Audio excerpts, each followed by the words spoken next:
আমি একদিন বাড়ির বাইরে যাচ্ছিলাম। ঠিক তখনই একটি অদ্ভুত ঘটনা ঘটে গেল, যা আমি জীবনের পুরোপুরি অন্য দৃষ্টিকোণ থেকে দেখতে শিখলাম। আমি সাধারণত খুব সাবধানে চলি, কিন্তু সেদিন কিছুটা অদ্ভুত অনুভূতি হচ্ছিল। পথের মাঝে একটি অচেনা পুরুষের উপস্থিতি আমাকে কিছুটা অস্বস্তি তৈরি করেছিল।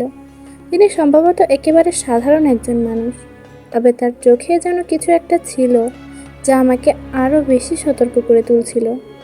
তবে সেই মুহূর্তকে আমাকে যে আশ্চর্যজনক সহায়তা মিলেছিল, তা ছিল আমার জীবনের এক অমূল্য উপহার।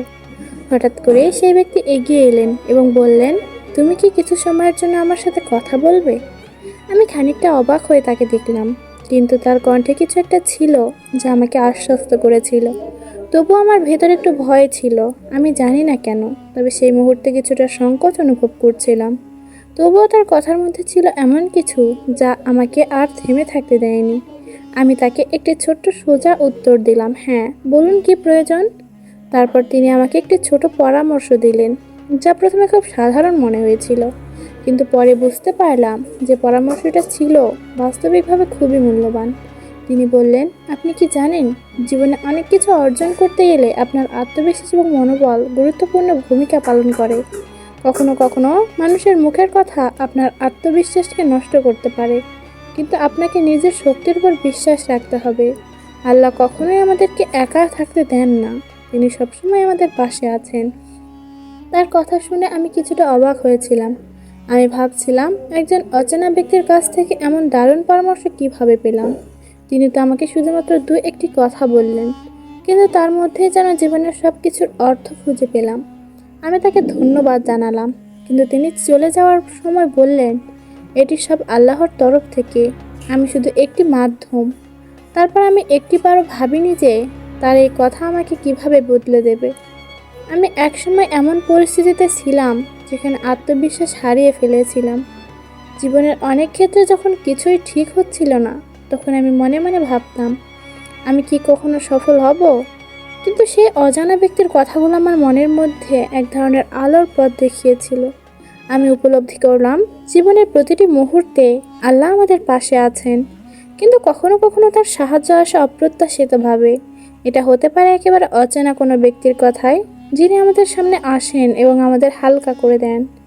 আমি এই পরামর্শ মেনে চলা শুরু করলাম।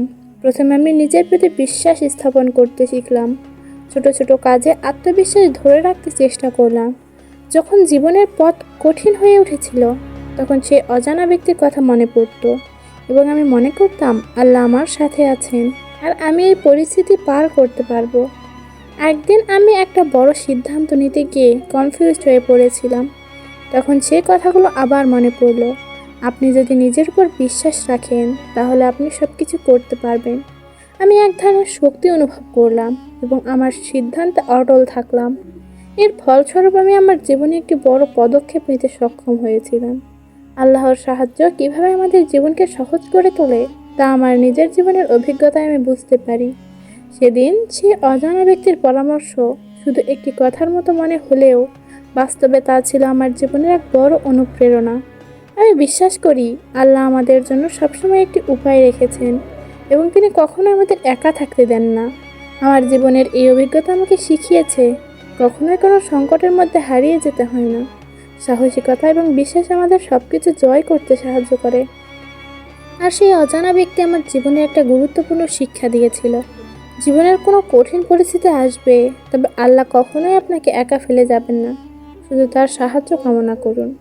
এখন যখনই আমি কোনো কঠিন পরিস্থিতিতে পড়ি, তখন আমি মনে করি আল্লাহ আমার সাথে আছেন। এই বিশ্বাস আমাকে জীবনকে সহজভাবে নিতে সাহায্য করে। আমি বুঝতে পারি, অনেক সময় মানুষ তাদের জীবনযাত্রায় কঠিন সময় পার করে, কিন্তু যদি আমরা বিশ্বাস রাখি যে আল্লাহ আমাদের জন্য সব সময় সাহায্যের হাত বাড়িয়ে দেন, তাহলে আমরা কখনো হাল ছেড়ে দেব না। যখন কিছুই ভালোভাবে চলছিল না, তখন আমি এই বিশ্বাসের ওপর দাঁড়িয়ে থাকতাম। আমি জানি যে ব্যক্তি আমাকে সাহায্য করেছে, তার মধ্যে ছিল আল্লাহর ইচ্ছা, আর সেই সাহায্য আমাকে জীবনে বদলে দিয়েছে। এখন আমি প্রতিদিন এই বিশ্বাস নিয়ে চলি যে আল্লাহ কখনোই আমাকে একা থাকতে দেবেন না।